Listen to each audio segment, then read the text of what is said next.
So welcome everyone to the March 14th, 2025 meeting of the RCPA Climate Action Advisory Committee. Thank you all for being here. We will begin as we do with introductions, and let's start on this side of the room. Andy Schrader, representing Petaluma. Jake McKenzie, representing Supervisor Rabbit. Tyler Sylvie, representing Sonoma County's 3rd District. Steve Keith, representing Rohnert Park. Shirley Johnson, representing Rohnert Park. Neil Hancock, representing Cotati. Pete Gang, Petaluma. Tom Conlon, representing District 3. And then we'll recognize the folks on the screen. What do we have today? Do we have Let's start with Kelly. Do you want to introduce yourself, Kelly? I think that is Kelly's still muted, so I'll introduce for her. We have Kelly McGurney, which I believe is from the city of Rohnert Park, resident of the city of Rohnert Park. We also have Margot Acanyas from SETCA, as well as Steph Britt. And then in the back of the room, we have Anna Oliva with SETCA, Stephen Pierce from the city of Sebastopol, DC Caps, and I'm Drew Nichols. And I'm Ross Glendon. Tanya Nera with SETCA. Can't see on that side. So let's see, in the interest, we are just a little bit short of a quorum. I feel like our new rules may have just bit us technically, just because we have 3 sets of duplicates today. So who knew? And I think, but in the interest of that, let's, if you don't mind, do report outs first. What's that, Drew? Oh, okay. Gotcha. I apologize. Yeah, let's first do public comment on items not on the agenda, but in the realm of the climate space. Do we have any in the room? How about online? Do we have any online? Seeing none, we will proceed then we're going to jump to number 4, just because I know at least one person is on their way down. So that will be a report out from CAAC members by jurisdiction. Hello, you must be Emily. I am, Yeah, thank you. So let's. I think we'll still need one more. Still need I one more. think Just maybe Drew can help confirm. triple check the quorum here. He's checking, but in the meantime, let's by jurisdiction, let's just do announcements, what we have going on, what is related. Okay, got it. Gotcha. Are we expecting one more? Not that I'm aware of. So let's, I don't see anyone from Cloverdale today, but we do have a new member from Cotati. So we'll start there. Introduction if you'd like, and then anything you'd like to update the group on happening in Cotati. Yes, Neil Hancock. I have been on the Planning Commission in Cotati for, I think, 17 years or so, and now applied for this. Cotati has been doing on the Highway 116 and a junction that's West Cotati. We've been doing a lot of work on safe pedestrian crossing, with an emphasis on getting the crossing in place before new housing puts in place. And thanks, I think, to the SCTA for providing grants to get the ATP done earlier to allow us to get all of that in place. And it's currently in discussion with Caltrans right now. And then the other thing we've got, I was just looking at the dates. I think in 2 weeks, March 29th, there's a Cotati Environmental Day at the train station. So I did listen to last meeting's discussion. And I think that fits within that, in the sense that there's an event happening at the train station that would be good to promote, get people to use the train. I came by train today, and there was a lot of activity on the train. There was a group of 4 parents with kids, and there was a hubbub, you know, people were getting around. So I think really, you know, destinations at train stations is really something, and Katati's got that little block. So that's my report from Katati. Excellent. Introduction. And we will be tabling there, definitely. Oh, good. And then from, any updates from Healdsburg, going by jurisdiction? Hello, my name is Emily Virgil. I'm new to the committee. I just wanted to share that Healdsburg City Council passed 5-0 our active transit plan. So beacon of hope. Excellent. And going next to Petaluma, I know we have two representatives. You We're pointing go. I fingers. am the junior representative. You are the senior. Go. That is not in the notes. Go ahead. Okay, from Petaluma, I have had my nose deep into the ongoing work on our active transportation plan. Until about a week ago, on the city's website, it said the active transportation is expected to be completed in fall of 2023. So it's been a long time coming. It's been a very slow, faltering process. I think, well, the reasons behind that, I don't know. But one of the things that I see in looking at it in detail is there's an effort that is supported by our blueprint for climate action, our transportation element of the general plan, and other documents to weave together, to include in our definition of complete streets, trees, vegetated areas, natural systems, urban heat island effects, stormwater infiltration. And it's just an interesting one because active transportation is now a new thing that we're all trying to incorporate, but it's not enough if we incorporate active transportation without also looking at our streets as part of our city landscape. The only other thing I just wanted to mention is that I just got a confirmation yesterday from SMART. April 27th is the date for the opening of the sections of SMART pathway from South Point Boulevard to Pengrove. It's not going to be a ribbon cutting ceremony, but some kind of a public celebration, April 27th. Thanks. That's it.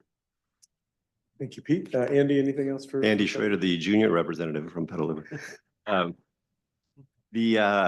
want to put on your radars, I was in Sacramento on Wednesday lobbying against the AB 306, which is a state bill that will freeze building codes for 5 years and operationally for 10 years. I encourage you to take it back to your cities because it will hamstring cities' ability to innovate via their building codes.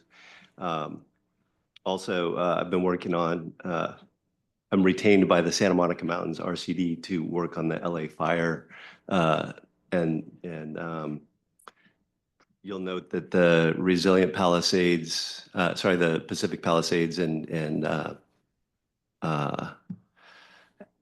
Acton Fire, Eaton Fire, sorry, brain dead. Eaton Fire victims, the mayor of LA and the governor have vacated all the building electrification requirements, and the Resilient Palisades and Altadena recovery teams are banding together to have residents sign a pledge to build back better without gas. So they're trying to take back the narrative with the goal that, you know, what happens in DC stays in DC, and they're not going to stop us. Thank you. Thank you, Andy. Any updates from Roner Park? Yes, our city council on the 11th, just this past Tuesday, voted to adopt the active transportation plan. And I believe next month in April, we're going to have our Sustainable Economics Conference at Somo Village. So that's really exciting. So inviting, I'm sure a lot of us will be tabling there. Excellent. I don't see any City of Santa Rosa representatives, or Sebastopol or Sonoma or Windsor. But, I can report out on Sonoma. go ahead. So we too have recently adopted our active transportation plan, part of the countywide plan. There's been quite a bit of work locally by a number of co-member of the Climate Commission with me, Cedra Nathan, to advance the idea of a green-blue infrastructure, green links, circulation and tree protection concept.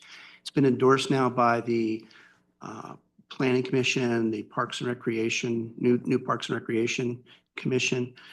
And so we're going to try to figure out how that fits into our general plan. The vision is that the ATP really right now is focused on the existing grid of streets and sidewalks, but that the Green Links concept would have additional economic development benefits and shading benefits and just lifestyle improvement benefits throughout the city of Sonoma. So keep watching for that, maybe things you would want to pick up for your own plans. I think some other jurisdictions have similar constructs in their plans.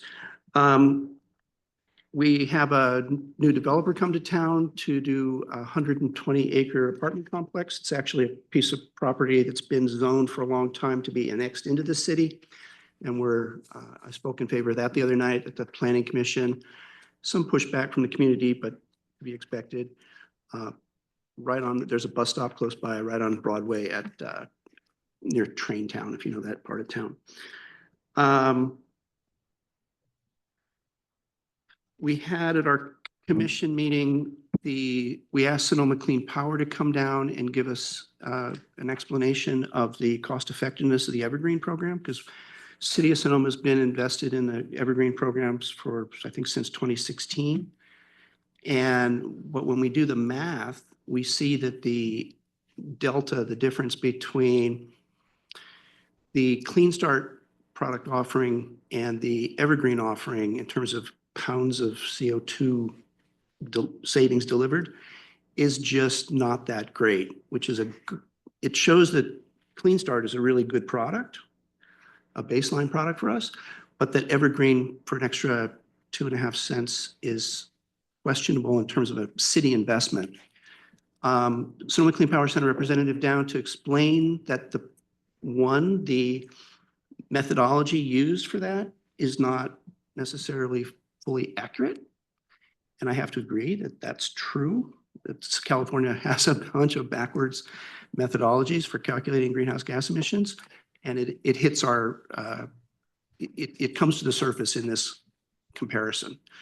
Secondarily, they say that the $9,000 a year extra roughly that the city of Sonoma spends to participate in Evergreen is essentially, as my interpretation, essentially like a donation or a contribution to the benefits of SCP having such a novel approach to, for example, the geozone and some of the additional things that Sonoma Clean Power is innovating. So at this time, we probably are not going to be recommending to remove that from our portfolio, but we are now trying to say what in the city budget, how does that map to the climate action goals? And so that'll be the focus of the next budget cycle, climate budgeting. And there's some references that we'll be exploring on that. Excellent. Thank you. And for Supervisor Corsi's district, Not me. no, I know. Well, I'll just carry on the SMART thing because I always like to talk about SMART and you look for somebody from Windsor, but excited that the Windsor station is going to open soon, end of April, beginning of May. I believe the ribbon cutting is scheduled for June 13th, but there's a chance for some revenue service possibly. A couple days before that. Yeah. I understand right now they're doing like rail shaving, which I think just involves a giant nail plat. get that ready to go. So, yeah, that should be exciting, and it's right by the town green, so a chance for me to go north with the family to check things out on the weekends instead of always south, so. Excellent, thank you. And now Supervisor Rabbit's sister. Yeah, representing District Two. Just a quick note, the Sustainable Enterprise Conference is on March 27th. It is at Sally Tomatoes in Sonoma Mountain Village, and that's the continuation of a series of conferences that have been held there over the last couple of decades. Frankly, the main thing of interest in Rohnert Park is the fact that in April, there will finally be the unveiling of the draft general plan. And the reason that's interesting is that it's about 5 years overdue, number one.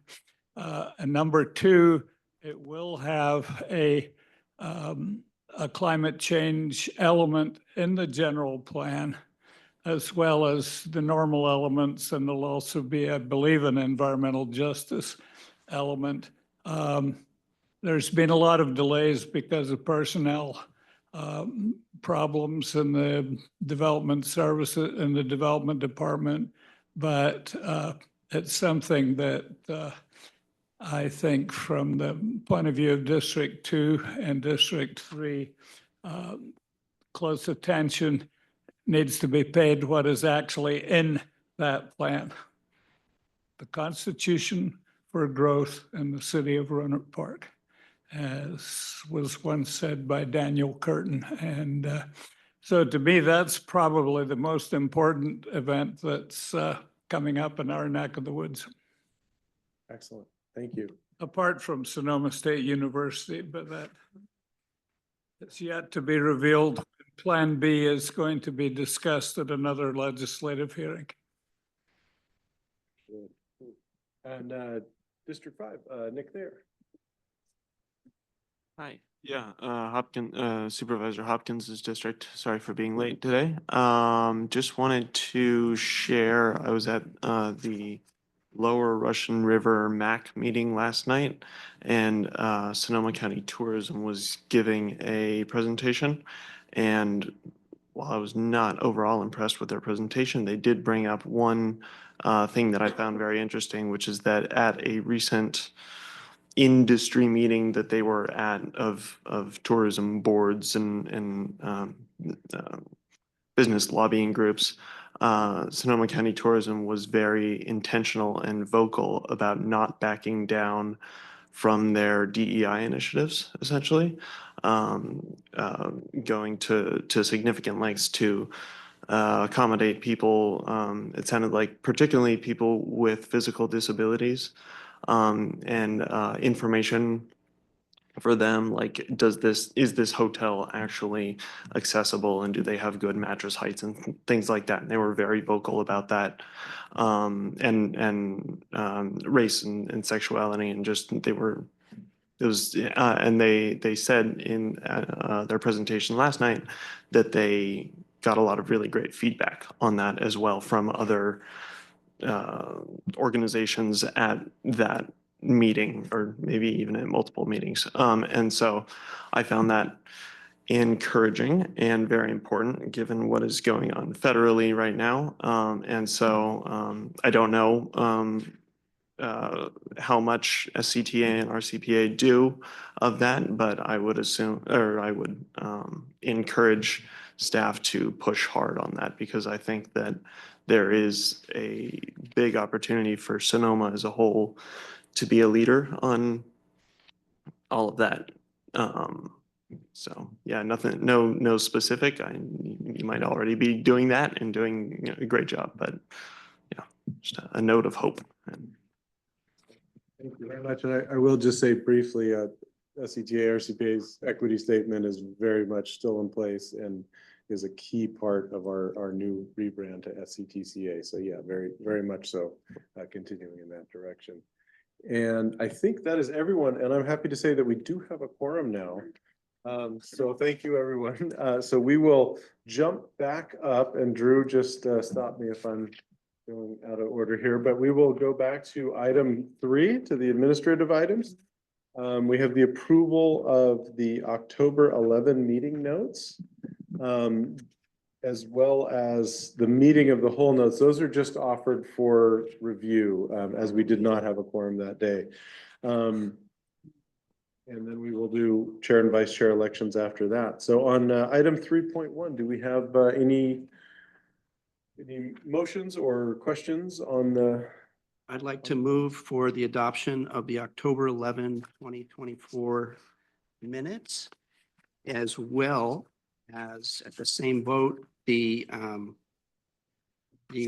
summary of the committee of the whole from January 10th, 2025. Second. We have a second from Pete. Any discussion on that? Being none, we will continue to item 3.3. Oh, I'm sorry. I need to call the vote. So we can do all in favor? Aye. Aye. I wasn't there. Okay, opposed? Abstentions, we have 1. Okay, and we see that passing. Thank you. And so for item 3.3, chair and vice chair elections, just to give a very brief background, traditionally this committee has been chaired by staff, which is what I am. And during kind of the updates to the charter, it was decided that it would probably be in the best interest to have a chair and vice chair, I think, just to help kind of develop the agenda and you know, give some more ownership to the committee. So we will, the responsibilities of the chair and vice chair is, you know, the chair's responsibility A is to actually operate the meeting as we're doing now, but also to help develop the agendas, to make sure that they're balanced, to make sure that the time works and that the subject matter is of interest to all the committee members. And correct me if I'm wrong. Got it. And the vice chair is a backup to that, and would run the meeting in the chair's absence. So I think the best way to do, we've had a few of these recently, Drew. I'm trying to think. So what I think, since I really don't have a sense of if people want to be chair or vice chair, so I think we will entertain motions, but we'll get all the initial motions before we second, and maybe if we have multiple, we can do a straw poll. Does that sound good, Drew? Yeah, that I know, works. I'm putting this on you, I'm sorry. Just want to add as well, workload is not significantly increased to you. Staff will do about 95% of the work. So we'll give you the agenda to run the meeting kind of thing. So I just want to let you, if you want to be chair or vice chair, the investment of work is not heavy. So I think we'll go ahead and entertain motions. You may nominate yourself. And then we will, once we get the initial motions, this is for chair. And then we will have some discussion and then straw poll if necessary, and then we'll second it. So do we see any motions for chair? I will nominate my colleague Tom Conlon as chair. I'll leave it at that for now. I will unnominate myself for vice chair. You're jumping the gun on vice chair, but thank you. Do we need to vote on that? Well, let's see what all the motions are out there. Do we have any, so we have one motion for Tom Conlon for chair. Do we have any other motions? I would out there? second that. Is that what We're gonna hold off on the seconds till we get all the, I just want to make sure we have all the proposals out there. Any other, this is gonna be easy. I'll put my name forward just for the hell of it. All right. So we have a motion for Jake McKenzie for chair. Any other initial motions? Seeing none, what do you think, Drew? Straw poll?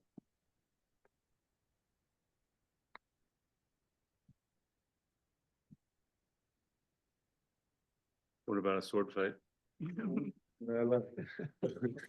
We try not to bring those to the office. Zuckerberg do that. Zuckerberg and Musk. do Yeah, let's that have a these days. speak. Okay, would each of you like to say anything regarding that? I'm amenable to serving as chair. I serve as the vice chair in the city of Sonoma on the Climate Action Commission there. I participated alongside Jake at the Sonoma County Transportation Authority Citizens Advisory Committee for about 7 or 8 years. I'm pretty familiar with the meeting process. And would be honored to be your chair of this committee. Jake, any Yeah, I'm willing to statement? serve. I've chaired a lot of committees. Yeah. Excellent. So Drew, do we want to do a straw poll by organization? By jurisdiction, I'm sorry. It's all the same right now. So what I'll do is I will call the jurisdiction by name, and then I will call you and just we'll do a temperature on your vote, and then we'll call for the second, and then do the official vote on the chair. So the jurisdictions only get one vote, right?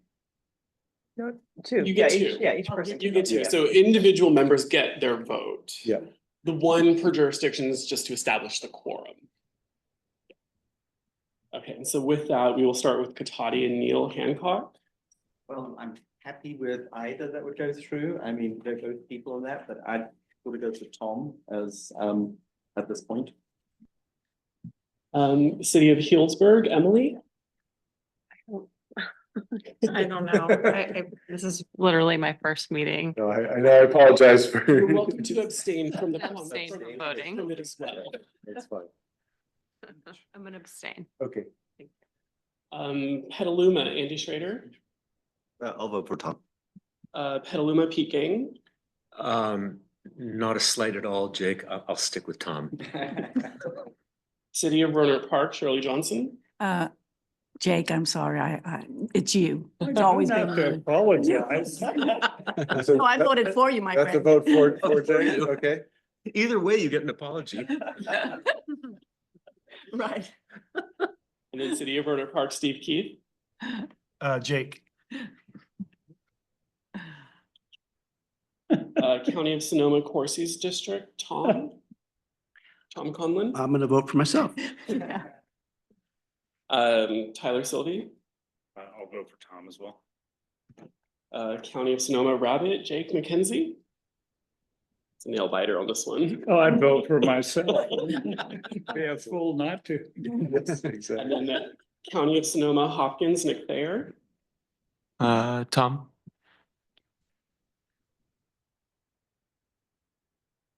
All right, that's all of them, right, Drew? All right, so that was the straw poll, so So it was 6 for Tom, 3 for Jake on that. So we can entertain a second and then do a formal voice vote. do the second. What are you seconding? The nomination of For Tom Tom. Conlon from Pete Gang.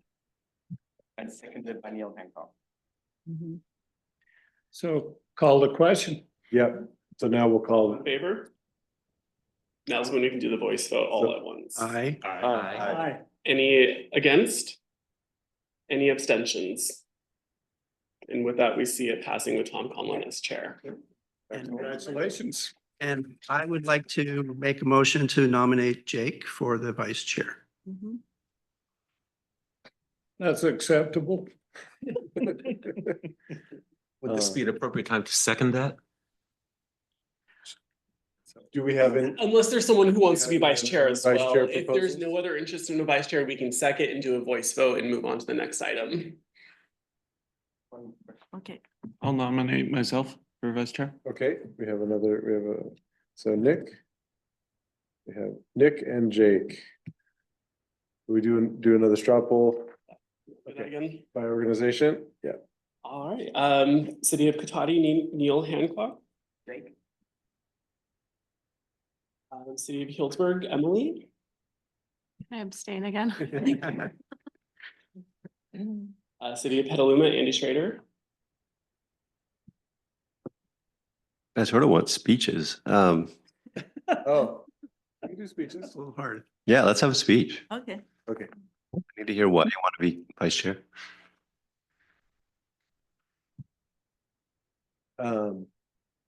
Should we go with, well, we know your speech was kind of overall, right? For serving on the committee? Jake? Felt like it covered both. Yeah.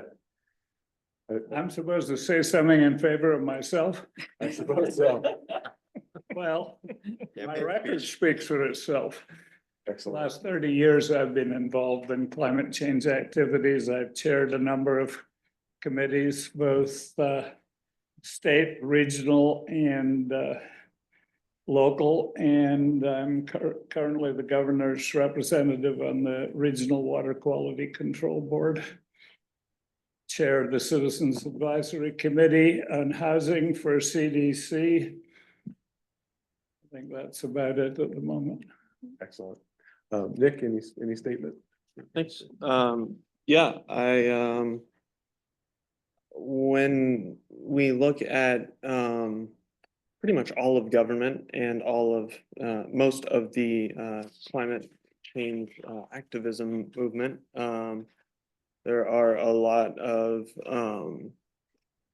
people older than I am, and I think that it would be valuable to bring somebody under 30 into the conversation as much as possible. And I'm definitely 85 years old. We're gonna need some buttress some your ID, point. Jake. So yeah, I have very little experience in committees like this one and in government, but I know a lot about climate change and climate justice, environmental justice, and I think I could add to the committee. Excellent. Thank you. All right, so now we'll continue that straw vote. Drew? Back to the city of Petaluma, Andy Schrader. I appreciate Nick's passion and I like your voice in this room. Yeah, but I'll vote for Jake. City of Petaluma, Pete Gang. I will echo that sentiment and vote for Jake. City of Werner Park, Shirley Johnson. I'm going with the youngster, Nick. Rebel, I like it. City of Werner Park, Steve Keith. Jake. County of Sonoma, Corsi, Tom Conlon. I appreciate both perspectives. I'm not sure what to do. I completely agree that we need new voices at the table, but I also respect Jake's background. I'm gonna go with Nick. Thank you. County of Sonoma, Corsi, Tyler Sylvie. Also vote with Nick. County of Sonoma Rabbit, Jake McKenzie. Vote for myself. I know these are fun ones. And then County of Sonoma Hopkins, Nick Thayer. Vote for myself.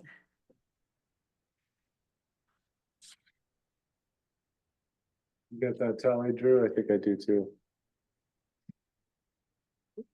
I see Jake leading by one, apparently. I see that too.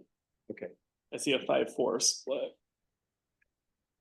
So if someone wants to, yeah, so it looks like by the straw poll, Jake takes it just barely. And if someone wants to second that, then we can have the voice vote. That works. Second. Okay. Sorry, Mr. Who seconded? Steve. Thank you. And go ahead and call the vote, Drew. All right, all those in favor? Aye. Aye. All those Aye. opposed? Any abstentions? We see that motion carrying with Vice Chair of Jake McKenzie. And then just to round out the item, the Chair of CAAC be Tom Conlon and Vice Chair Jake McKenzie. Thank you all. Thanks.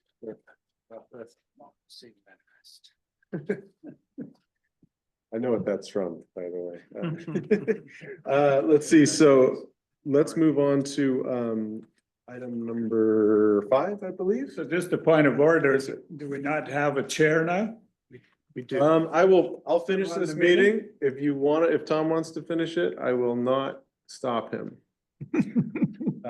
Yeah, I can go ahead Is this, just as you a point know, of order, a right? process and procedure I question? didn't know if you Once wanted the to new train chair is or selected, train or that is anything. my understanding that Excellent. I'm happy to unchair and pass it to Tom. Thank you. Thank you. An Al Haig moment there. Thank you.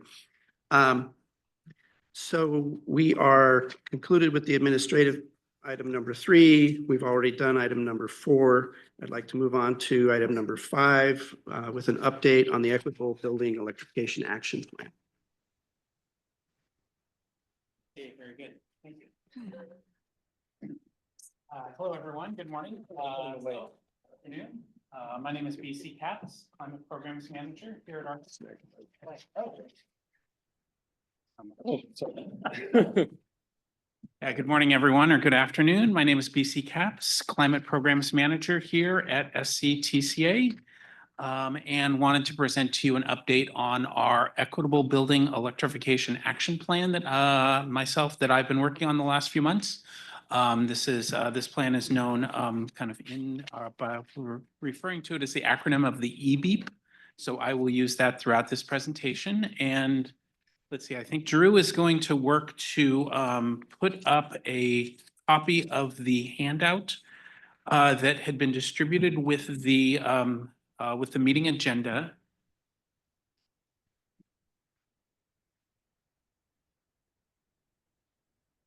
Go forward to the diagram.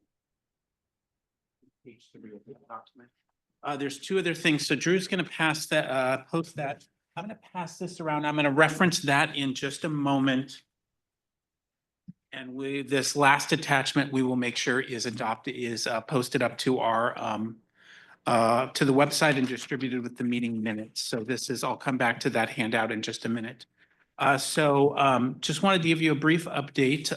Let's see. So over the course of the end of last year, we held 2 meetings with our staff advisory group, which is made up of jurisdiction representatives from the different jurisdictions to give input and review some preliminary work that I was doing. And then over the course of the last few weeks, I've been working with Tanya to develop our current list of what I'm referring to are proposed action goals or action plans, our action plan goals and recommended actions. And so one of the, let me actually pause there really quick. Thank you. So the intent of this plan overall is to develop a county-wide roadmap for building electrification to try to look at getting all of our existing buildings and new construction to be zero emission moving into the future. And so one of the key things we've done has been studying all of the climate action plans, climate action frameworks, the different documents that are being produced by the jurisdictions, looking at what are their the high priority items around building decarbonization and building electrification, and then also studying several other plans that have been done by other local jurisdictions or other jurisdictions throughout the state, City of Berkeley, City of San Jose. There's a City of Los Angeles report that I had gotten from Andy. There's been a couple of others that I've been studying to look for the structure of the document and then to use as a reference of the proposed actions that we want to propose. Great. And so, and I also wanted to say, so this is a work in progress. This is far from the final version, and I have to call out that even in this version, we missed a chunk of work from our draft into this version. So there is some missing information on this that I wanted to touch first. So in the next version of this, what you will see is an additional column here that we'll be adding around actions that basically have to do with renewable energy use and procurement. Everything that's currently on this diagram and in this plan currently of these actions really have to do with reach codes for new construction or existing buildings. Basically doing upgrades to existing buildings, working with local contractors, working with on education and on equity issues. But the current document that was distributed has nothing to do about renewable energy generation or the quality of that energy, the electricity that we would want to be using in the buildings. This is all about how to encourage the more use of electricity, but if that electricity is dirty electricity, then it actually doesn't, only gets us part of the way there. So that's kind of one of the pieces that will be incorporated into the next document. Great. So I wasn't necessarily intending to go through this document line by line, but I did want to walk through the top, kind of our top 6 level goals, which are that are kind of highlighted. And as I mentioned, in the next version of this, there will be a new 7th goal that will kind of supersede all of these.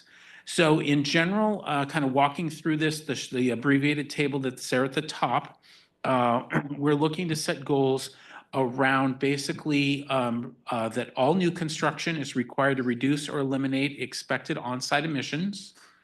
The second goal would be focused on existing buildings are required to reduce or eliminate current on-site emissions. So those are basically both looking at kind of like the current, or looking at building stock, looking at the way to basically move towards fully electrified buildings. Goal number 3 has to do with basically while those building upgrades are being done, it is a perfect time to also increase of resilience. So goal number 3 is really the make sure I'm speaking to the right version. If anything that I say does not match with the diagram that's up, please somebody call me out, because I have multiple versions of this and just want to make sure I'm speaking to the version that's being displayed. So basically goal 3 is looking at existing building upgrades, and not just upgrading to zero emission equipment, but also including the addition of resilience upgrades, things like fire hardening, earthquake hardening, battery backup systems. Those are all things that could be done. They're tangential or secondary to building electrification, but could be done at the exact same time. Goal 4 is centered on working with the local contracting workforce and looking at workforce development opportunities. Goal number 5 has to do with energy education resources and really pulling together all the information that's out there, both on technical assistance, kind of technical information that's available, as well as information on incentives, financing, as well as, I believe, an action on developing, encouraging homeowners, property owners to develop a kind of a building specific energy action plan that would guide their efforts over the upcoming years. And then the final one, goal number 6, has to do with the incorporation of energy equity guardrails, and making sure that these programs and this work that we want to do are specifically are not out of reach for low-income communities or disadvantaged communities, low-income households, and wanting to make sure that these improvements are both in reach, and that then the impacts of the improvements of upgrading our building stock over time don't displace renters or other lower income residents. So in a snapshot, the goal, our intention is that this plan will really, the central part of this plan will really focus in on these goals. And then secondarily, and I think this is a level where I don't necessarily need to go into today as part of this discussion, but it's here in this document for everyone here to review, is I have some actually proposed actions underneath each of these goals that get down into kind of the nitty gritty of what we would actually be doing, at least at that top line item. And then for the next step that I'll be doing, and that I've started on for a couple of these actions, is then there'll be basically a expanded version of each action, which will then look at what are those very specific short-term metrics, who are the partners we would be working with, what state, state or regional policy implications or policy kind of framework already exists. Also tying this back, this would be kind of in the details. The next level of details would then be tying this back to look at what is proposed in each of the climate action frameworks or climate action plans from the local jurisdictions, and then kind of showing the connection between those. Let me go ahead and step through this really quick, and then we'll be able to go back and I'll take any questions. So again, my intention for today was not that I was going to step through all of these actions, but they are here, and I am very interested very willing and interested to get any feedback that members of this committee may have. Certainly via email or one person that I just sent this out to basically just use the PDF commenting feature. And then was able to send me back a host of comments kind of with some refinements of language. So then the other two things that I wanted to touch on really quickly that I've been working on that were presented as part of the agenda package is there's a proposed table of contents. This is a shortened version of a more detailed table of contents that I have. I believe something very similar to this was presented at the last meeting of this committee. And so this is kind of not new information, and then kind of those tables that I was just highlighting and the kind of that I've done kind of the proposed goals and actions would really fit in on the section about 2/3 of the way down the page of the recommended actions section. So my intent is that this report, the final report, will have a fair amount of background information, a lot of information that's being compiled and distributed through the Bay Area Regional Energy Network, and kind of like talk about, kind of look at some of the policy context, some of the building stock analysis, and then talk about the goals and actions of this specific plan. And then those detailed sections, write-ups that I was just mentioning would really be as part of kind of the implementation plan that would be included in the document. And then the final thing that is included in this was included in the agenda packet, and which ties in with the additional handout that I passed around, is as the intent, I guess, let me reframe this slightly.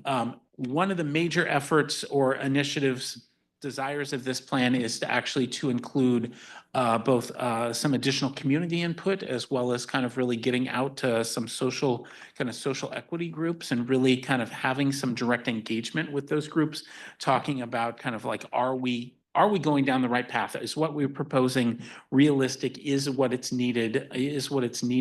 And what are the barriers that households are facing? And so to do that, we're talking about two different things. One, I'm working with Ross and with Tanya to set up a kind of at least one, if not two, focus groups that would be with some specific individuals at organizations where we could dig into and kind of say, hey, as a representative of your organization, given this desire to move towards electrification, what are the key barriers that, you know, kind of the people that you know, kind of in, you know, that the households are facing, and what are the types of barriers that they're facing, and what are the types of strategies that we could integrate into this that would make these kind of voluntary building upgrades, make them more feasible and more realistic. So we're planning on doing a focus group around that. The second is we've talked about doing kind of more of a broad spectrum online survey that would be available, would potentially we would do at a number of our upcoming Earth Day events. We would also make this available online and do some more distribution around it. I need to work with Ross on the exact timing. We have several other surveys out, so we want to make sure that we're not inundating people too much, kind of asking them to fill out surveys. But I wanted to highlight specifically, and this was actually kind of email I got from Steve Pierce from Sebastopol earlier this week. I wanted to highlight that the proposed survey that I have in this packet and that I'm doing, this is nearly identical to the survey that was run by the city of Sebastopol, the Climate Action Commission, if I have that right, a year and a half, 2 years ago. And so I intentionally basically parroted the same survey with a couple of slight tweaks with kind of just wording changes that I wanted to get a little bit more nuance on. But my intention there was to try to basically be able to ask the same question so that we can compare apples to apples. The survey that was done previously and was kind of really focused on city of Sebastopol and the residents in the surrounding area. I expect that this survey will be a broader reach. I expect some of the results will be nearly identical, but we wanted to kind of set them up in parallel so that we could at least look and see, is there anything specific that was a highlight, that was a hot button topic in Sebastopol that is not so much in other parts of the county, or vice versa. So the handout that I had just sent around and passed around and that we'll be distributing after the meeting as well and putting online for members of the public is a summary of those results from the City of Sebastopol survey from a couple of years ago. And so that has a lot of great insights that are already there in it. And I'll be using, have been using that survey information to guide some of this work. And then our additional survey that we're doing is kind of to build on top of that. I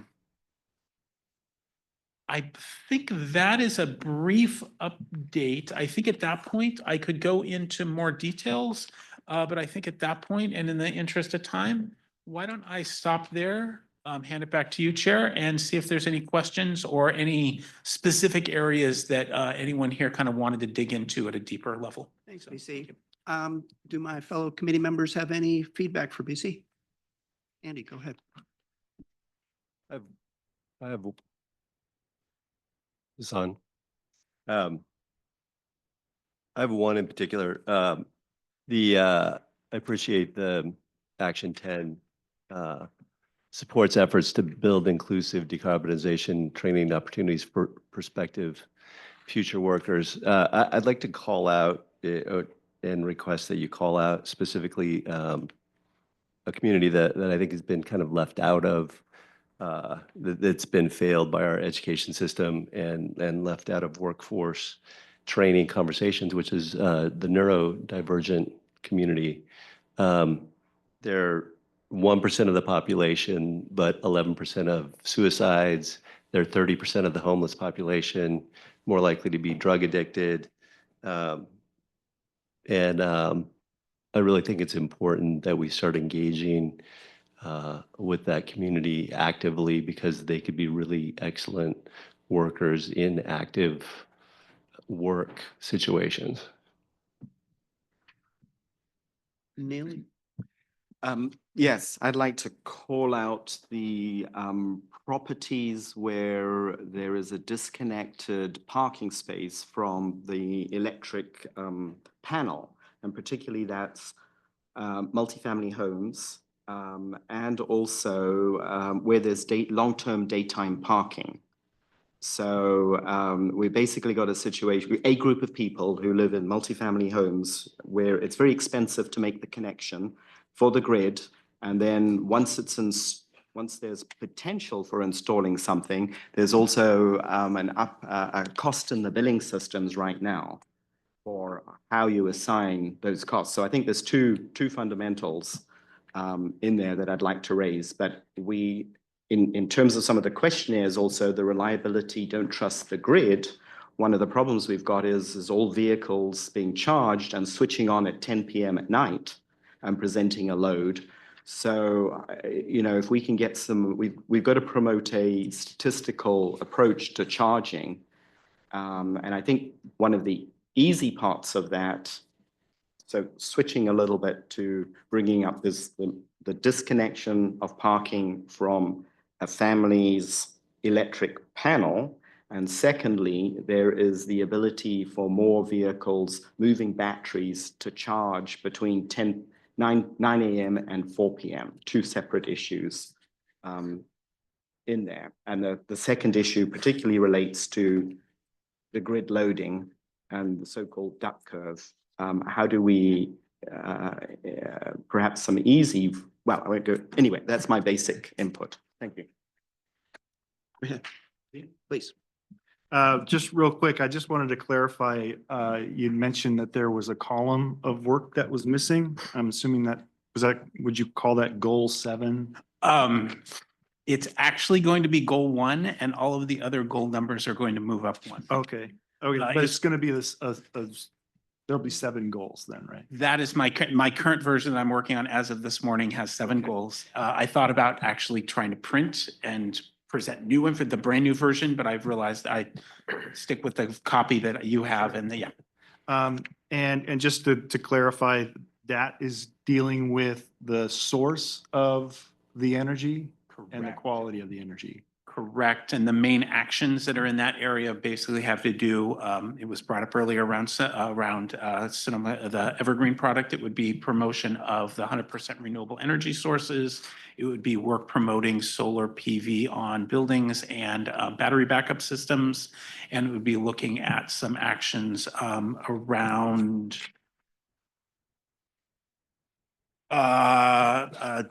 conversion of diesel municipal emergency backup generators, which is a topic that had not been on my list, but in reviewing all of the climate action frameworks from the jurisdictions, it was a high priority item for a number of the jurisdictions. Yeah, I think it is important in any of this discussion that we do spend a fair bit of time on the entire supply chain, where the materials are, how they're sourced, and also the end of life of some of these materials and how what impacts they might have on the environment. That's what I'm really interested to see is when that gets distributed to look over that. Thank you. Two comments, one question. BC, I apologize, I might have been off daydreaming, but can you just remind me how will this plan be used? The intention is that this plan would be adopted by our board of directors and that it would then kind of become a guidance document for our staff level work here. And that would then be the ability for us and direction for us. A number of these items are about working with the local jurisdictions or creating new partnerships to tackle a specific issue. And so I think a lot of it is then direction to us as staff, and then as well as kind of pointing the direction for in some ways connecting the dots between our view here at the countywide level versus the individual jurisdictions. And so a lot of that is really then about looking at the parallels or looking at actions that have been proposed that would be beneficial to several jurisdictions, but everybody's working on their own. And then trying to bring together those partnerships and kind of bring together as a framework. That's at least my intention. And I don't know if. Thank you. That's helpful. Okay. Go ahead, Shirley. I can't remember. So all the lawsuits are over with electrification with our jurisdictions? All the lawsuits are done and it's okay? So complicated question. I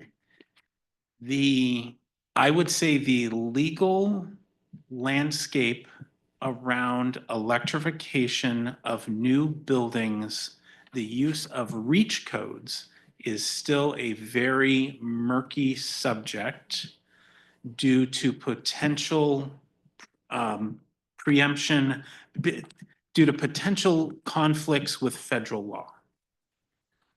There are some clever ways, and that only applies though now to the 2nd district, federal district, which includes California. There are no active lawsuits, but it has basically meant that City of Petaluma has had to rescind their reach code entirely, and a number of the other local jurisdictions that had reach codes on the books have either withdrawn them or they're still on the books and they're not enforcing them. There is a new flavor of electric reach code that has been developed that is, I think, the next generation, which is being kind of evaluated at the state and the regional level, which would negate these federal conflicts. And I think that in our work for the upcoming year would be to more dig into those and confirm that those are legally defensible, and then to work through with the jurisdictions. And it's going to be each and every jurisdiction that's going to make that decision on their own, whether they want to move forward or not. And then our role here would be to kind of provide some of the framework for those to work together, the jurisdictions to work together. And also then key thing is then to work us as a conduit, working with BayREN and with the state's code and standards program. And for clarification, is that what you meant in the plan when you used the term fuel neutral reach code? Yes, and so a lot of the, without going too deep, the brand of all electric reach codes that has been challenged in court is when in general, basically codes or reach codes that say all electric, no natural gas. It's a black and white issue, and the new codes basically have to set it up on a spectrum that says what is based upon is the performance of the system. It's kind of agnostic to what fuel is used, and it makes it much more realistic that one is going to go all electric, but then it leaves open that window if you have, say, a restaurant or something that really wants to use natural gas and is not going to bend. And the Bay Area Air Quality Management District is using the NOx limit as that criteria so that it would be actually a health, that it falls under a whole different body of law. It protects the health of the people in the building. It has nothing to do with carbon and climate change. And that's the rationale that BachMed is using to implement those rules for water heaters and space heaters. So other questions or Nick, go ahead. Yeah, I also have concerns about the grid. I live in Rio Nito in rural West County, and I'm not an expert on the grid or on electrification or anything, but just living out there and talking to people, I don't really see any way that most of this can happen for rural Sonoma County. I personally, my home is fully electrified, with the exception of my plug-in hybrid car. And I'm very grateful for that.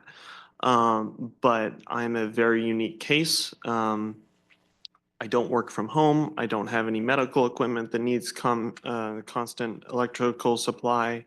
I have a girlfriend who lives in Sebastopol who I can stay with, and a mom who has a generator. It was relatively easy for me to electrify my house. Most of my neighbors and most people I know in West County, I don't think could do that due to both summer and winter power outages, which impact heating, car charging, workability medical devices, again, the ability to communicate with anybody, right? Phone charging.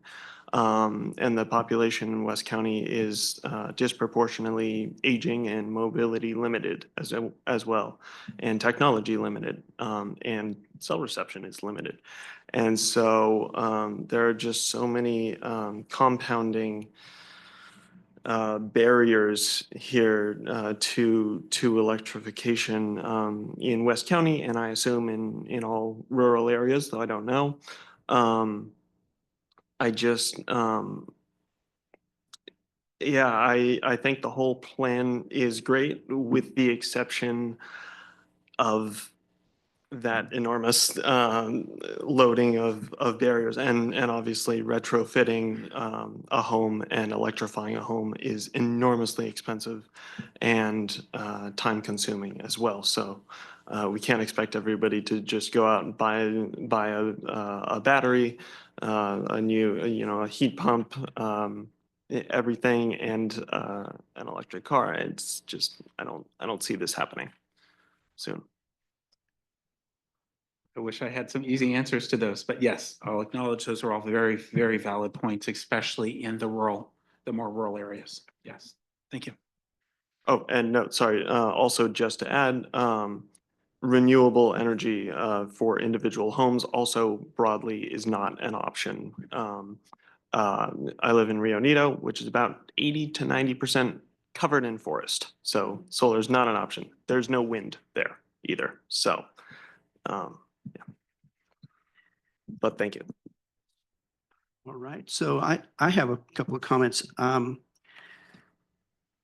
So first of all, I think this is really great that we're working on this. Jurisdictions do need RCPA's support in this area because this is the toughest nut to crack in many ways. I see the talk about financing barriers in here. I know that we have the Energy Independence Program and other financial resources available in the county. But as Nick just pointed out, cost is a huge barrier and affordability is becoming much more difficult with PG&E rates where they are right now. So we're going to need strategies around that. In the workforce area, right now, as it's written, it's very heavy on training as the only real action item attached to workforce development. And as I see it, workforce development is more multiplex than just training. It requires there to be adequate stocking of the materials and the equipment that the contractors would use. It requires contractors to be viable businesses in different parts of the county. And I would encourage the survey work to drill down into that. When I look at research, as great as this Sebastopol survey is, it's pretty high level and it returns a lot of the same findings that we've known for 25 years. What we need in the county more is, do we have adequate contractor, services in Rio Negro, in Healdsburg, in the different parts of the county?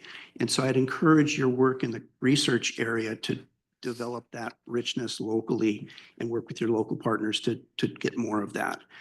The other thing is that I use focus groups to do idea generation, like we're doing around this table right now.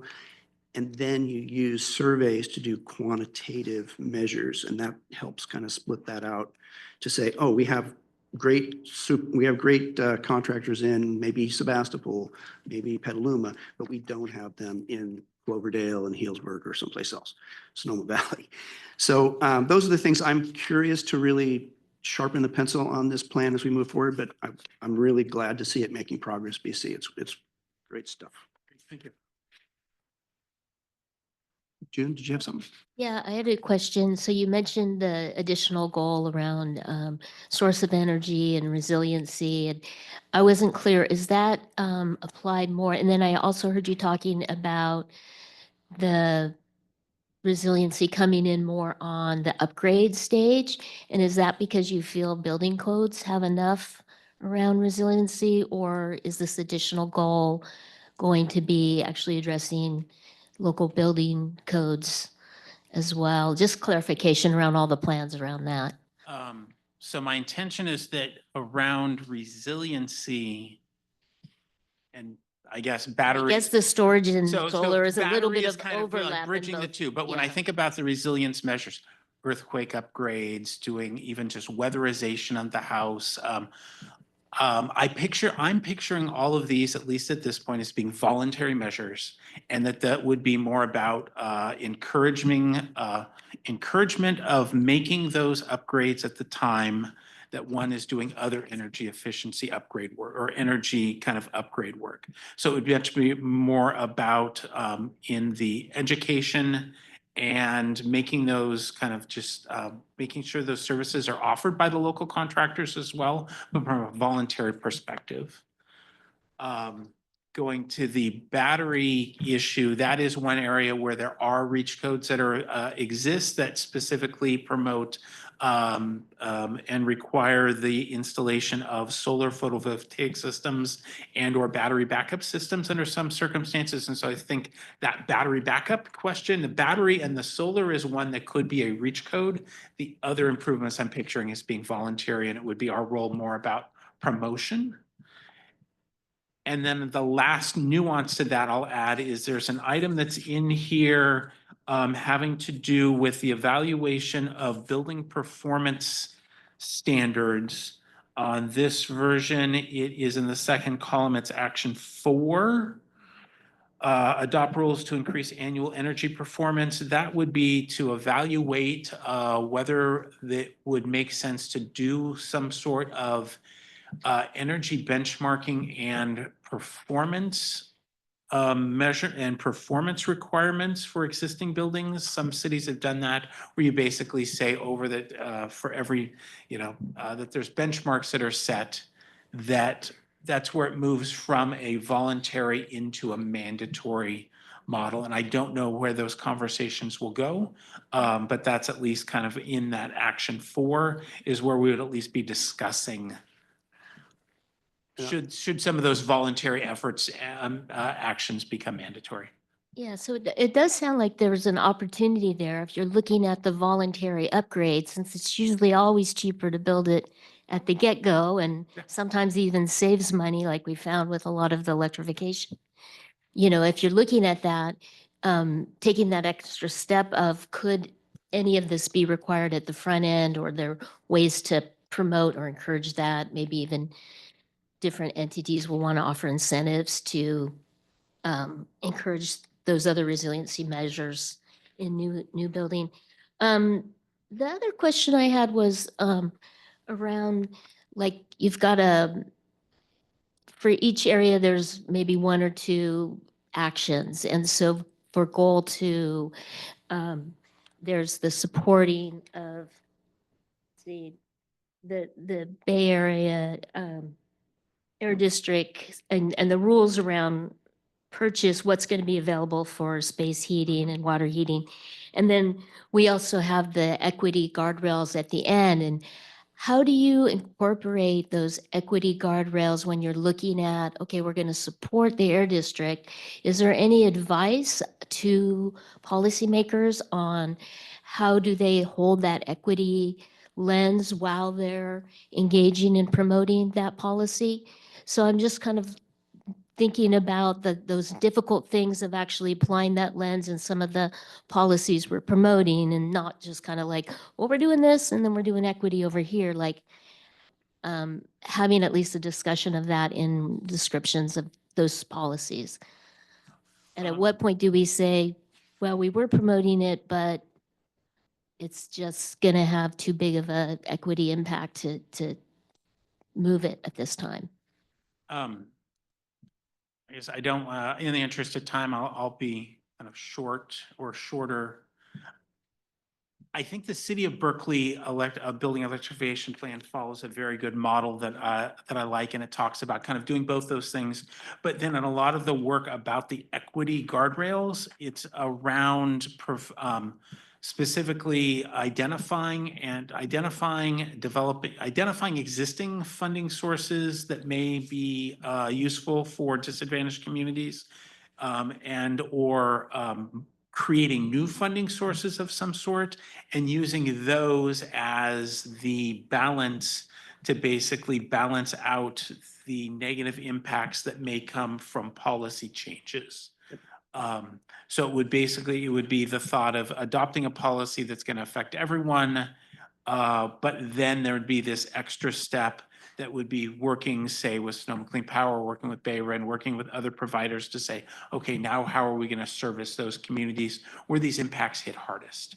And I specifically brought up the City of Berkeley plan because they have a lot of numerous references in there that basically acknowledge that the upgrades that are needed in the disadvantaged communities may actually, that as a precursor, we need to get the other pieces, some of those equity pieces, those additional funding and financing options available first before we can force people to do the upgrades. Great. Before we can make those upgrades mandatory. So I think that there's a little bit of a dance there. And I'm certainly open to any suggestions or recommendations moving forward on how those topics can be kind of intertwined a little bit more, where right now they're in 2 different columns, right? They seem completely separate, but I think in the narrative of this report, I'll be able to get a little bit more nuanced. Good discussion. Jake has something, and then I think we need to move on to the next item. When do you expect this action plan to go to the RCPA board? We are scheduled to go to the board in June with the intention that then we're in March, that a near complete draft of this plan would hopefully come back to this body at the May meeting, which would be just prior to me adopting submitting the final plan to the board. Secondly, have there been ongoing discussions with the planning directors from the jurisdictions on this plan? Are the jurisdictions aware at the staff level of what's contained in this? Yes, I have been working with a number of staff level. It is more at the sustainability or planning kind of planning staff, and I'll be presenting to our planning advisory committee Great, at the next month, I believe. great. But I haven't done specifically targeted outreach up. I think there is a need, if I'm understanding there is a need to kind of bump the conversation up an executive level to make sure we kind of have some more executive eyes on it. So it's kind of doesn't catch anybody by surprise. Great. Andy had Mr. one Chair, last it thing. just seems to me that the general plans of the jurisdictions and the county are where this action plan needs to be in a climate element, Right. which I realize is not an easy task and everybody's not updating their general plan at the same time, but it's certainly something I'm going to bring up in front of the Roanoke Park City Council next month when they start doing their final deliberations on Roanoke Park's general plan and its climate element. Yeah, as a policy statement, it might make sense to say, we as a city we agree to work in sync with the Sonoma County Transportation Climate Authorities so that there's an open conduit there for future innovations like this program. Of course, at the moment in Roanoke Park, the mayor is the representative in SCTA, RCPA, so I'll be talking to him as well, but this is clearly something that's on my mind. And I know we need to move on that point specifically. I think Roanoke Park is one of those jurisdictions where there is not a separate climate action plan that's been developed. So in a lot of jurisdictions, I'm working more with using the climate action plan as the framework, and then that tiers up into the general plan.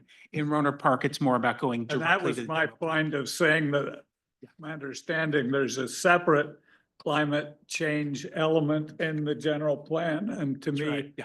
that's where policies can go and be enforced. Very That's good. right. Thank you. Andy, go ahead. Yeah, apologies. I just have a quick statement. I don't need a response because I know we need to move on, but as this goes toward the full board, I wonder if you could report or if there's any plans from the utilities to pilot some microgrids to solve the issues that Nick is raising. We found in the Palisades fire that having gas around exacerbated the fires and made them much worse. And in the communities that Nick is referencing are surrounded by trees, and that can make it a lot more dangerous and therefore a lot less insurable. So if there's a way to pilot or report on the possibility of pilots of microgrids that do not include natural gas, I think that'd be useful. Thanks. Great. Okay, so want to double check public comment? public comment on this item. Sure, thank you for the reminder. Hi, Steve Pierce, excuse me, from Sebastopol. Just a quick word on the survey. It was really a couple of us that did that. Staff really was not involved, but I can tell you it was a lot of work. And I kind of want to follow up with Tom's comment that contractors really are the key to this. And it might be a better approach to actually survey the contractors and dig into that. And we're all looking at 2027. The Barrier Air Quality Management District is saying, okay, your water heater dies, it's got to be replaced with an electric water heater. And they're not saying heat pump, but that's probably what it's going to be. And we are woefully unprepared for that. We're probably going to have a backlash because it costs like $8,600 for a heat pump water heater. A gas water heater costs $2,300. How do we get more people into the business of installing these things? And then 2 years later, 2029, heat pump space heating. Your furnace dies, it's got to be replaced with electric heat pump. And talk about equity concerns. It's not a choice that these people are making.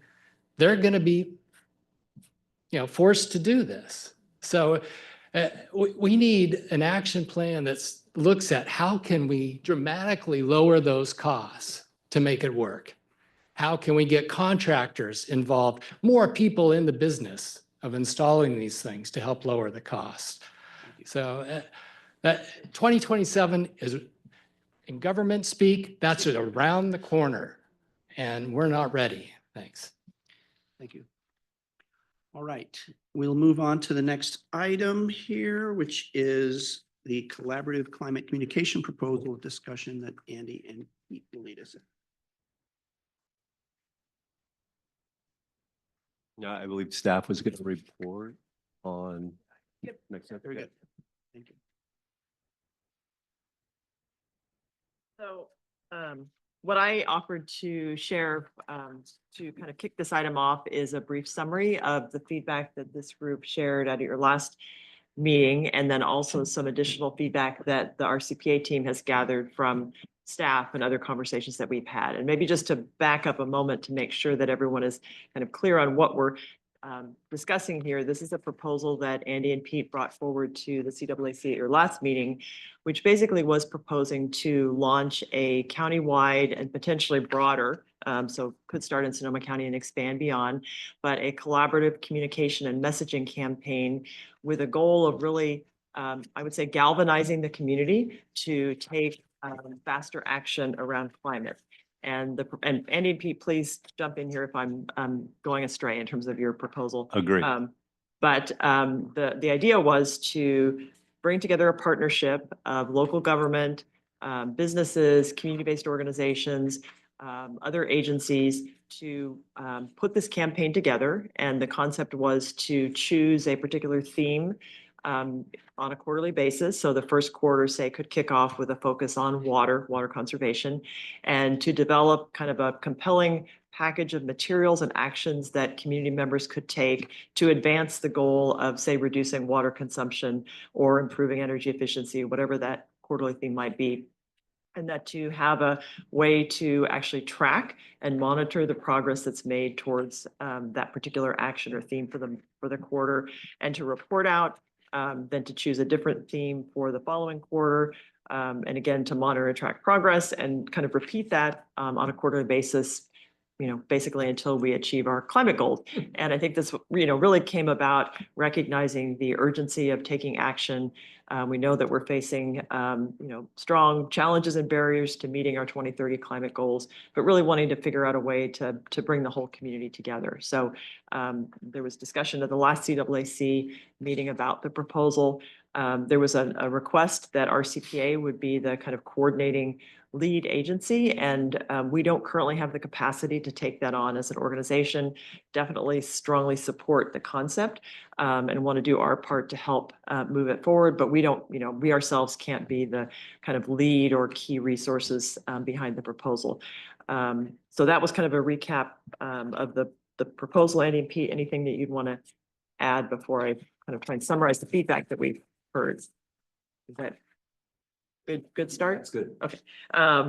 So in terms of the CAAC feedback at the last meeting, there was an interest in prioritizing messaging that imagines a positive climate future. So really, again, I think this is part of galvanizing action, is helping people see that the future is really can be very positive if we take stronger action now, and what a truly sustainable society could look like. Committee members noted that there's existing toolkits already out there, like through the Saving Water Partnership, and those aren't always shared or reshared. And so I think just acknowledging the challenge that even if you have some of these communication tools, it can be challenging to get them out there and get a strong presence in the community. Folks thought it was a great idea, but will take time and resources. Also part of the proposal was to kick off each campaign quarter with a civic pride day that would be kind of focused on that particular theme. And I think as a group, you all were really, I think, excited about that, the idea of bringing community together around a particular topic. Some input about the scope of topics that, should they include adaptation and mitigation or just focus on mitigation? Important to identify specific messages that will lead to action. And then, let's see, content inputs. an interest in sharing success stories. So we know there are, great things happening out there. So how can we share and amplify those? The importance of repeating messages multiple times. We don't always get it the first time. So that was kind of a very high level summary of the CAAC feedback. And then we also had a chance to check in with some of our local staff from the different jurisdictions to get their thoughts on the proposal. And from, they also echoed some of the similar concerns around resource constraints and, they already have full plates and how could they take this on? Recognized or identified an opportunity to work with other partner-based efforts. So the Sonoma Marin Saving Water Partnership was mentioned again as a potential partner in this effort. The jurisdictions did see the benefit of sending out common messaging, but they also acknowledged that they would need some flexibility. Each jurisdiction has its priorities and may have a focus for a quarter on a different topic and would need some flexibility in what they communicate. Some organizations said part of the proposal was that every organization would communicate the same theme. So for example, Sonoma Water, if we had a transportation theme, they would find a way to communicate about transportation through their messaging. And I think that's one that would need to be explored a bit more because some of the staff reps we talked to weren't sure how that would work in terms of integrating with their existing messaging. Others said that they're already, they have a media and engagement calendar that's scheduled pretty far in advance. And so there'd be a lot of pre-planning needed for them to be able to participate.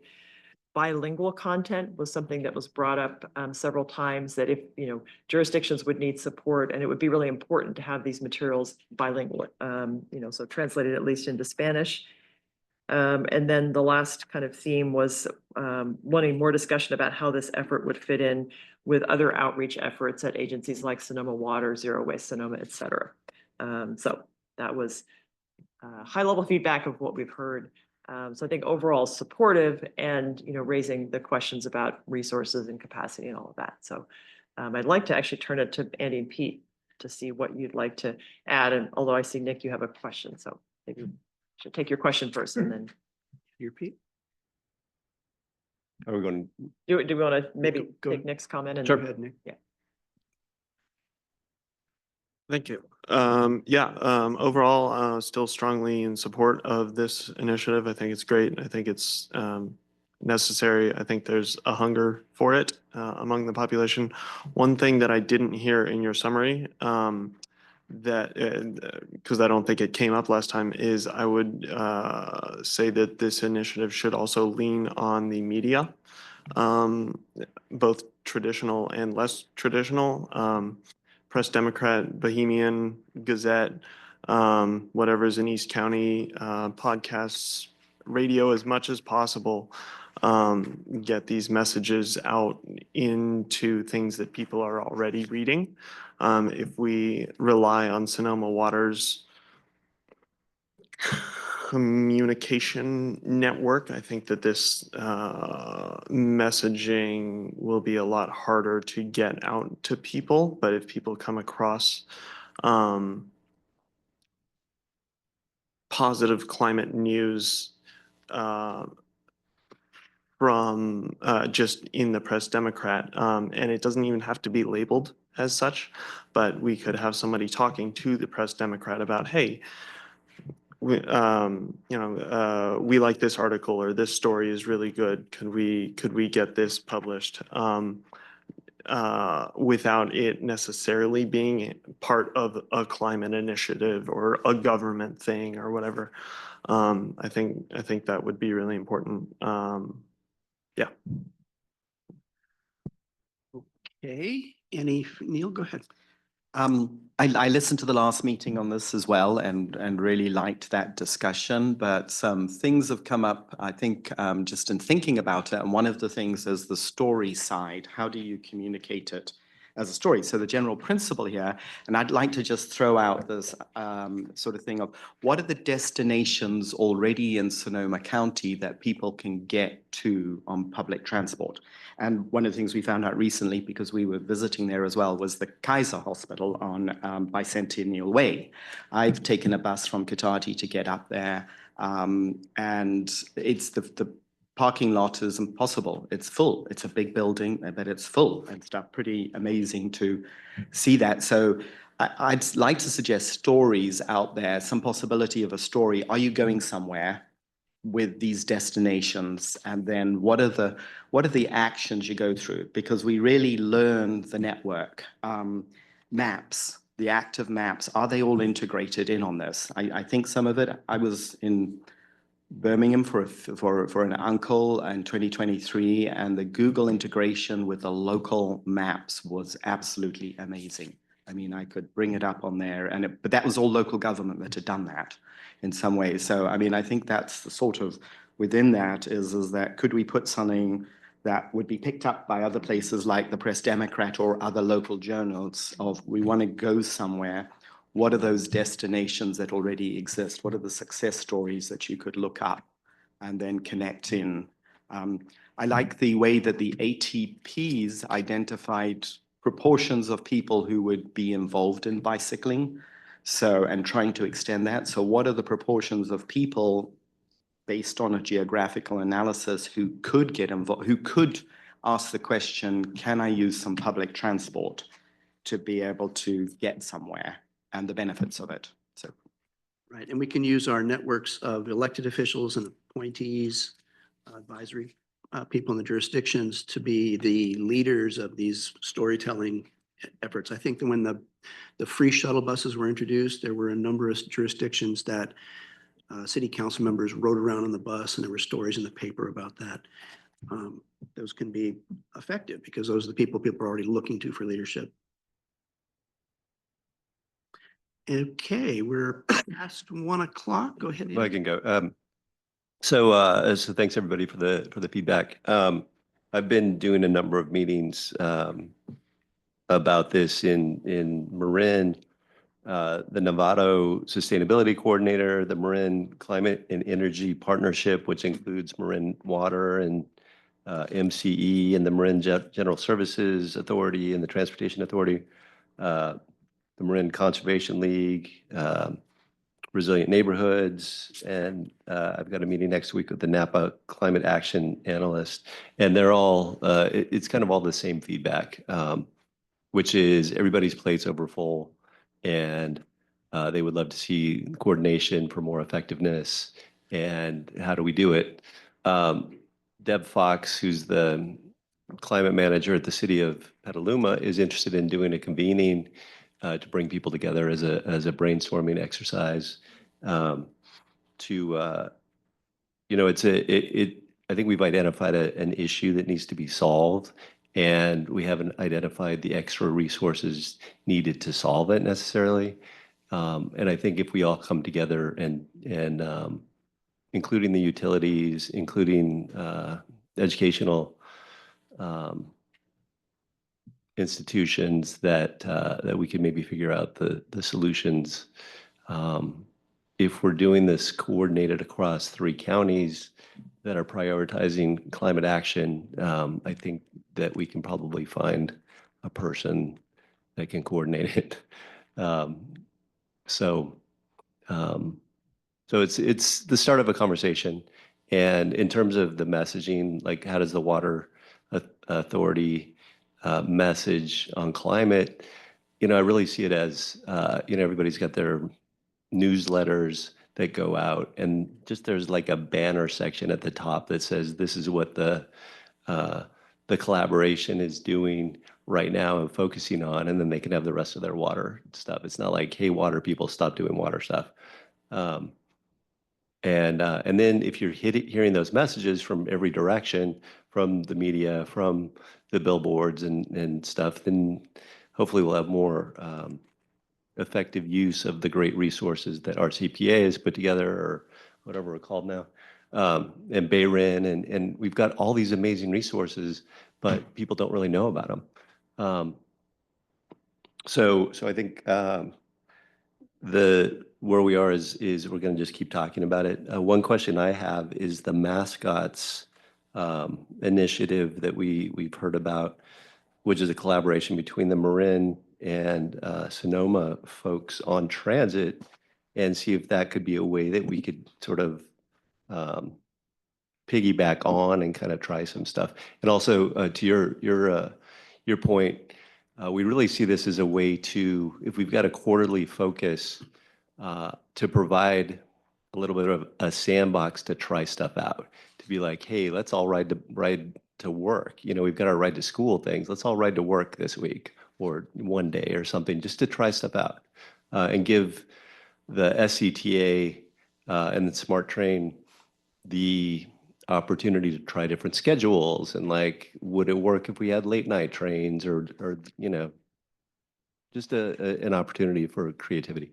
But I'm curious about the mascots, where that is, and if there's a way to use that as a way to kind of get some things started. Okay, I'm going to open up public comment on this item. Okay, and online, I don't see any. Okay, we'll close public comment. Tanya? Do you want me to respond to the mascots question? I could do Certainly. it very briefly. So just to clarify that mascots is, it's a planning process is underway on the transit side to look at transit service along the 101 corridor and, you know, make proposals in terms of how to make that service work better collectively across the different providers. So it's not, I mean, it's like a discrete project of groups of public entities coming together to do a planning process. So it's not really a communications Will it eventually be a campaign. communications?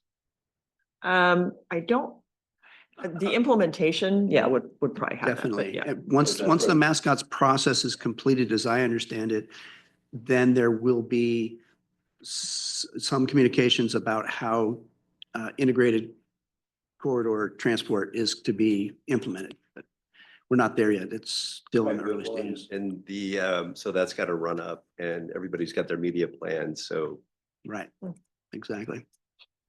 that- But that there's a can work. need, and I love the idea of working with 3 counties and spreading this problem because it's a very common local government problem and we all want to fix it. So consistency, because we all move through those 3 counties, would be very helpful.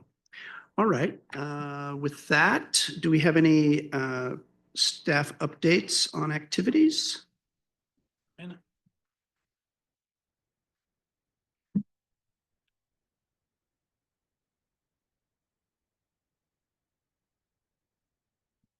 Feel so guilty about printing things out now, but anyway, I do have hard copies and we'll distribute a PDF of all of these resources and links to you following this meeting as well. But for our new member here, my name is Anna Oliva and I am the Bay Area Regional Energy Network, or BayREN representative. And BayREN is a coalition of the 9 Bay Area counties, and we are focused on offering energy efficiency, electrification, and resource efficiency programs to local governments, residents, and businesses. And RCPA does serve as a Sonoma County representative for us. And just quickly in our last few minutes here, I wanted to highlight some of our upcoming community-facing events we have tomorrow. Shocking that it's already March 14th, but March 15th, we will be having an induction cooking expo at the Premier Bath and Kitchen in Santa Rosa. This has been a really successful event in the past. We have hands-on induction cooking demos, opportunities to learn more about rebates and incentives that are available right now, which is largely through Sonoma Clean Power. And just a great community event to connect, talk with your neighbors, and learn more about the benefits of induction cooking. So that's tomorrow? That's tomorrow. At what time? It is 11 to 12 or 11 to 2. And again, that's at Premier Bath and Kitchen in Santa Rosa. And she's printed these for us if we want to grab And I one. do have flyers. Alrighty. Our next event I wanted to highlight is actually going to be on March 25th. And this is a multifamily property owner and property manager workshop that will be hosted in partnership with BayREN and County of Sonoma Energy and Sustainability team. Again, just some details on multifamily because we get questions often. So these are properties that have 5 or more units. This workshop will have presentations from our Bay Area Regional Energy Network BAMBI program representatives, Sonoma Clean Power, and we'll also touch on some of the resources available to specific cities and towns. And also just a good opportunity for property owners to ask questions. We do have the program leads here. And it is a community that we've struggled to engage with in the past. So I have our flyers here again. We'd love to tap into your local connections, community knowledge. We've been in conversations with your staff to promote through their networks as well. But again, would really love and appreciate any promotion you can have for that. And then just to wrap up for some of our other resources that we have in partnership with Rising Sun, we do have energy and water efficiency kits that are available. I know these kits tend to include light bulbs, power strips. I do want to highlight that this specific kit does have the option to have a single burner induction cooktop, which is always a little different. And another great resource available to the county. I do want to highlight that Sonoma Clean Power also offers toolkits to their Sonoma Clean Power residents. Our toolkit specifically for our partnership with Rising Sun is aimed at our low income to moderate income residents as our target audience for that. And the Sonoma Clean Power Program is also offered in concert with the library, is that right? Yes. Yeah, but this one is not. It is not currently. Okay. I'm just wondering if there's an opportunity there that might be worth exploring, especially if the kits are all checked out. I think I checked once and they were being used. Yeah, we'll definitely be promoting this kit at our upcoming in-person workshop series, which is going to kick off late April and we'll probably go through June. And those are always in partnership with the regional libraries. June? Is this the Rising Sun door-to-door model or something different? So this is a virtual toolkit. So in order to access it, you'll be, have to fill out the online survey and then it'll be sent to your home or residence. Okay. Wonderful. Is that all you have, Anna? Or Just one, don't want to take up too much of your time. One quick thing, again, in partnership with the County of Sonoma Energy and Sustainability Team, there is an educational workshop series that is just wrapping up. We have our last one on March 19th, focused on funding year improvement. So talk through the incentives, rebates, financing options, and then also shared by this group earlier, some of the whole home benefits while we're leaning towards this market transformation, really communicating the health benefits around electrifying your home. So that'll also be touched on, and all the recordings for our previous webinars will be available on the County of Sonoma Energy and Sustainability website as a wonderful tool library. And that's it for my update. wonderful. Thank you so much. Okay, do we have any further comments? If not, announcements?